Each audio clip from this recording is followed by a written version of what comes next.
ಸುಮಾರು 20 ವರ್ಷಗಳಿಂದ ಕಾಂಗ್ರೆಸ್ ಪಕ್ಷದಲ್ಲಿ ಗುರುತಿಸಿಕೊಂಡಿದ್ದ PN ಕೃಷ್ಣಮೂರ್ತಿ ಇದೀಗ ಕಾಂಗ್ರೆಸ್ ತೊರೆದು ಜೆಡಿಎಸ್ ಪಕ್ಷ ಸೇರ್ಪಡೆಯಾಗಿದ್ದಾರೆ. ತುಮಕೂರು ಜಿಲ್ಲೆ ಕೊರಟಗೆರೆ ವಿಧಾನಸಭಾ ಕ್ಷೇತ್ರದ ಕೋಳಾಲ ಹೋಬಳಿ ಸೇರಿದಂತೆ ವಿವಿಧ ಭಾಗಗಳಲ್ಲಿ ಕಾಂಗ್ರೆಸ್ ಪಕ್ಷದಲ್ಲಿ ಸಕ್ರಿಯವಾಗಿ ಗುರುತಿಸಿಕೊಂಡಿದ್ದ PN ಕೃಷ್ಣಮೂರ್ತಿರವರು ಮಾಜಿ ಮುಖ್ಯಮಂತ್ರಿ HD ಕುಮಾರಸ್ವಾಮಿರವರ ಸಮ್ಮುಖದಲ್ಲಿ ಜೆಡಿಎಸ್ ಪಕ್ಷ ಸೇರ್ಪಡೆಯಾಗಿದ್ದಾರೆ. ಈ ಕುರಿತು ಪತ್ರಿಕಾಗೋಷ್ಠಿಯಲ್ಲಿ ಮಾತನಾಡಿದ PN ಕೃಷ್ಣಮೂರ್ತಿರವರು ಸುಮಾರು 20 ವರ್ಷಗಳಿಂದ ಕಾಂಗ್ರೆಸ್ ಪಕ್ಷದಲ್ಲಿ ಗುರುತಿಸಿಕೊಂಡಿದ್ದೇನೆ. ಕೋಳಾಲ ಹೋಬಳಿಯಿಂದ ಜಿಲ್ಲಾ ಪಂಚಾಯಿತಿ ಸದಸ್ಯನಾಗಿ ಕೆಲಸ ಮಾಡಿದ್ದು ಕ್ಷೇತ್ರದ ಅಭಿವೃದ್ಧಿಯೇ ನನ್ನ ಪ್ರಮುಖ ಗುರಿಯಾಗಿದೆ ಎಂದು ತಿಳಿಸಿದರು. ಪ್ರಾಮಾಣಿಕವಾಗಿ ಕೆಲಸ ಮಾಡಿಕೊಂಡು ಬಂದಿದ್ದೇನೆ. ಇದೀಗ ಜೆಡಿಎಸ್ ಪಕ್ಷಕ್ಕೆ ಸೇರ್ಪಡೆಯಾಗಿದ್ದು ತಾಲೂಕಿನ ಎಲ್ಲ ಜೆಡಿಎಸ್ ಮುಖಂಡರೊಂದಿಗೆ ಚರ್ಚಿಸಿ ಪಕ್ಷವನ್ನು ಕ್ಷೇತ್ರದಲ್ಲಿ ಮತ್ತಷ್ಟು ಬಲಪಡಿಸುವ ನಿಟ್ಟಿನಲ್ಲಿ ಕೆಲಸ ಮಾಡುವುದಾಗಿ ತಿಳಿಸಿದರು. ಸ್ನೇಹಿತರೆ, ವೇದಿಕೆ ಮೇಲೆ ಇರ್ತಕ್ಕಂಥ ನಮ್ಮ ಪಕ್ಷದ ಅಧ್ಯಕ್ಷರು ಕಾಮರಾಜಣ್ಣವರು ಮತ್ತು ಮಾಜಿ ಅಧ್ಯಕ್ಷರಾದಂಥ ನರಸಿಂಹರಾಜಣ್ಣವರು JDS ತೊರೆದು ಕಾಂಗ್ರೆಸ್ ತೊರೆದು JDS ಬರಬೇಕಾದ್ರೆ ಮುಖ್ಯ ಕಾರಣಗಳು ನಮ್ಮ ಪಕ್ಷದ ಜಿಲ್ಲಾಧ್ಯಕ್ಷರಾದಂಥ ನಿಂಗಪ್ಪ ಸಾಹೇಬರು ನನ್ನ ಕರೆಸಿ ಮಾತಾಡಿ, ನೀವು ನಮ್ಮ ಪಾರ್ಟಿಗೆ ಬನ್ನಿ, ಪಾರ್ಟಿ ಕಟ್ಟುವಂಥ ಕೆಲಸವನ್ನು ಮಾಡೋಣ ಅಂತೇಳಿ ನನಗೆ ಕರೆ ಕೊಟ್ಟರು. ನಾನು ಹೋಗಿ ನಿಂಗಪ್ಪ ಸಾಹೇಬ್ರನ್ನ ಭೇಟಿ ಮಾಡಿದೆ. ಅವರು ನಮಗೆ, ನೀವು ನನ್ನ ಜೊತೆ ಇರಬೇಕು, ಪಕ್ಷವನ್ನು ಸದೃಢವಾಗಿ ಬೆಳೆಸಬೇಕು ಅಂದರೆ ನೀವೆಲ್ಲ ಇರಬೇಕು ಅಂತೇಳಿ. ಇದಕ್ಕೆ ಪ್ರಬಲ ಕಾರಣ ಅಂತಂದರೆ ನಮ್ಮ ದೊಡ್ಡಯ್ಯನವರು ಮತ್ತು ನಮ್ಮ ಮಂಜಣ್ಣವರು, ನೀವು ಬರಬೇಕು ನಮ್ಮ ಪಾರ್ಟಿಗೆ ಅಂತೇಳಿ. ನಾವು ದೊಡ್ಡಣ್ಣ ಮತ್ತು ದೊಡ್ಡಯ್ಯ ಮತ್ತು ನಮ್ಮ ಮಂಜುನಾಥ್ ಮಾತು ತೆಗೆದಾಕಂಗಿಲ್ಲ. ನಾವು ಜಿಲ್ಲಾಧ್ಯಕ್ಷ ಹತ್ರ ಮಾತಾಡಿ ಆಮೇಲೆ ನಾನು ಕೊರಟಗೆರೆಗೆ ಬಂದೆ.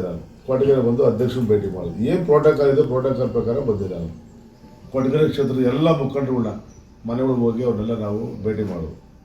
ನಾನು ಸೇರೋಕ್ಕಿಂತ ಮುಂಚೆ ಅವರೆಲ್ಲ ಸಂತೋಷದಿಂದ ಒಪ್ಕೊಂಡು ನನ್ನ ಪಕ್ಷಕ್ಕೆ ಸೇರಿಸ್ಕೊಳ್ಳುವಂಥ ಕೆಲಸವನ್ನು ಎಲ್ಲರೂ ಮಾಡೋದು.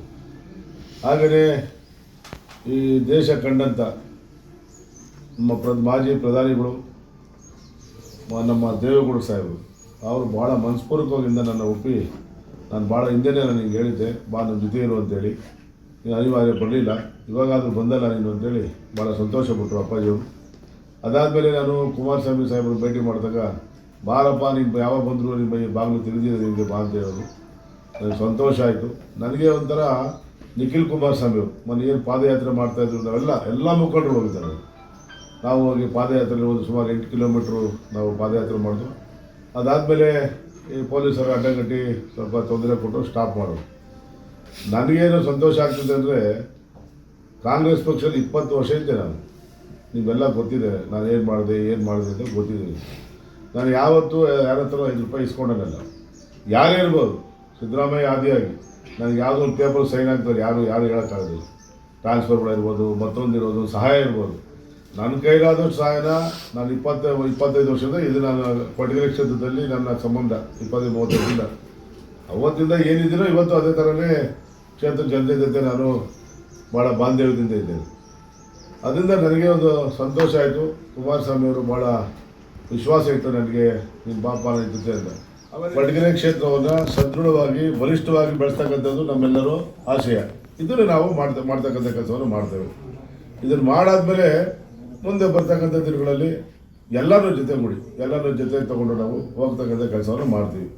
ಈಗ ಆಲ್ರೆಡಿ ಅಧ್ಯಕ್ಷ ಹತ್ರ ನಾನು ಮಾತಾಡಿದ್ವಿ. ನಮ್ಮದು ಯೋಜನೆ ಇಷ್ಟು, ನಾನು ಬಡತನದಿಂದ ಬಂದಿರ್ತಕ್ಕಂಥವ್ರು.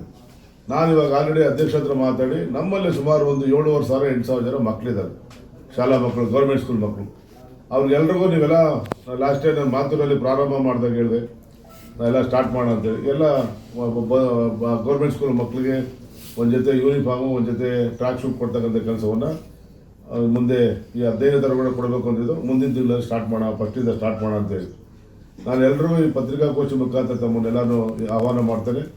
ಈ ತಿಂಗಳು 35 ತಾರೀಕು ನಿಮಗೆಲ್ಲ ಇನ್ವಿಟೇಷನ್ ಕೊಡ್ತಾರೆ. ನೀವೆಲ್ಲ ನಮ್ಮ ಸ್ನೇಹಿತರು ಅಂತ ಬರಬೇಕು, ನನಗೆ ಆಶೀರ್ವಾದ ಮಾಡಬೇಕು.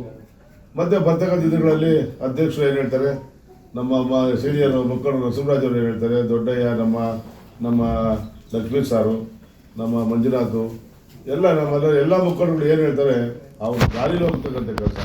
ಆಮೇಲೆ ರಿಸರ್ವ್ ಕ್ಯಾನ್ಸಲ್ ಆಗಲಿಲ್ಲ, ನೆಕ್ಸ್ಟ್ ರಿಸರ್ವ್ ಕ್ಯಾನ್ಸಲ್ ಆಗಲಿಲ್ಲ, ಅವರೇ ಮುಂದುವರಿತಾರೆ. ಅದು ಹೈಕಮಾಂಡ್ ತೀರ್ಮಾನ. ಅದು ಅವ್ರು ಯಾರು ಕೊಟ್ಟರು ನಾವು ಅವರಿಂದ ಹೋರಾಟ ಮಾಡಿ ನಮ್ಮ ತನು ಮನ ಧನ ಸಹಾಯ ಮಾಡಿ ಅವ್ರನ್ನ ಕೆಲಸ ಮಾಡ್ತಕ್ಕಂಥ ಕೆಲಸವನ್ನು ಮಾಡ್ತೇವೆ.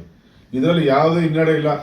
ಅಯ್ಯೋ ನಾನು ಬಂದ್ಬಿಟ್ಟೆ, ನನಗೆ ರಿಸರ್ವ್ ಕ್ಯಾನ್ಸಲ್ ಆಗಲಿಲ್ಲ, ಮತ್ತು ನನಗೆ ಅವಕಾಶ ಸಿಗಲಿಲ್ಲ ಅನ್ನೋದು ನನ್ನ ಭಾವನೆ ಇಲ್ಲ.